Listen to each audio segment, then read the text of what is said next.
that these two bills produce insurmountable roadblocks for major infrastructure projects that jeopardize jobs, growth, and investor confidence. And yes, Mr. Speaker, they are pointing to their concerns about whether or not this Prime Minister is bringing on a constitutional crisis in this country. Will the Prime Minister do the right thing, consider the amendments from the Senate, and agree to every single one of them? Right Honourable Prime Minister. Mr. Speaker, one of the amendments proposed by the Senate is to make Indigenous consultations optional.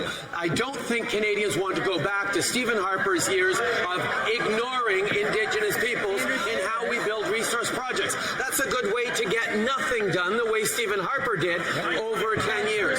What we're going to do is take a good look at those amendments and move forward in a way that improves the bills. What we will not do is accept that premiers say there's a threat to national unity if we don't get our way. That is not the way to hold this country together.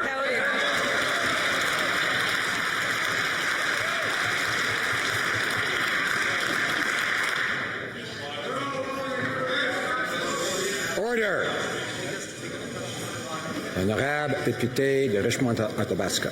Monsieur le Président, l'Ontario, le Nouveau-Brunswick, l'Alberta, la Saskatchewan, le Manitoba et maintenant les territoires du Nord-Ouest viennent d'écrire une lettre urgente au premier ministre libéral pour lui demander de changer ou d'éliminer C-48 et C-69.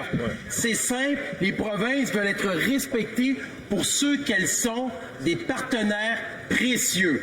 Quand est-ce que ce premier ministre centralisateur et paternaliste va-t-il considérer ses premiers ministres provinciaux, leur gouvernement qui fut élu démocratiquement comme il se doit?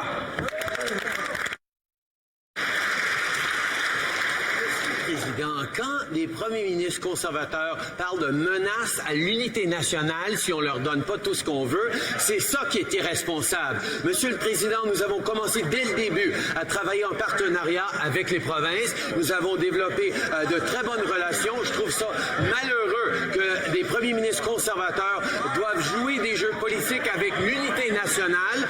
Je suis content de voir que le Québec est un partenaire sur la protection de l'environnement, mais les conservateurs à travers le pays sont en train de ne pas agir pour protéger l'environnement ou d'écouter les peuples autochtones.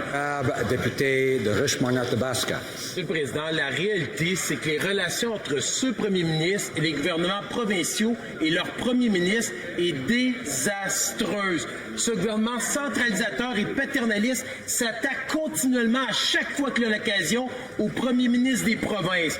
On voit encore aujourd'hui que l'incompétence, le manque de rigueur et l'entêtement du premier ministre nuisent à l'unité nationale.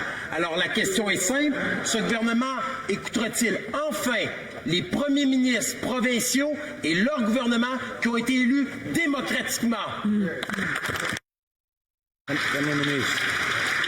Maintenant, c'est pas juste les premiers ministres conservateurs qui sont en train de menacer l'unité nationale, c'est ce député-là qui parle de menace à l'unité nationale de ce pays si on ne fait pas ce qu'ils veulent, si on ne revient pas en arrière aux années Harper. Monsieur le Président, on avance de façon responsable en écoutant les préoccupations environnementales, en travaillant en partenariat avec les peuples autochtones, parce qu'on sait c'est comme ça qu'on avance en tant que pays. Le fait que les conservateurs sont en train de jouer des jeux partisans sur l'unité nationale, c'est complètement irresponsable. The honourable member for Burnaby South. Thank you, Mr. Speaker. Small businesses, families, students, teachers, everybody needs access to the internet and good cellular services. But the Liberals and Conservative governments have allowed cell phone companies and telecom companies to gouge Canadians to the point that now they're making $7.5 billion in profits. New Democrats have a plan to stop the gouging. We would place a price cap on cell phone bills. Why have the Liberals failed to stand up to big telecom? Why have they failed to protect Canadians? Right Honourable Prime Minister. On the contrary, when it comes to telecommunications, we've taken steps to support affordability, competition, and consumer interests. We've seen encouraging steps in the right direction.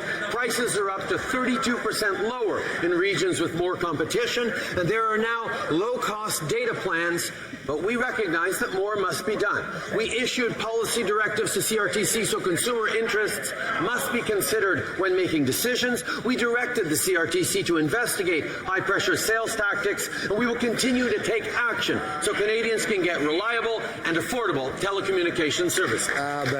Député de Burnaby Sud. In the world, les gouvernements libéraux et conservateurs ont laissé les entreprises faire des milliards de dollars sur les dos des Canadiens.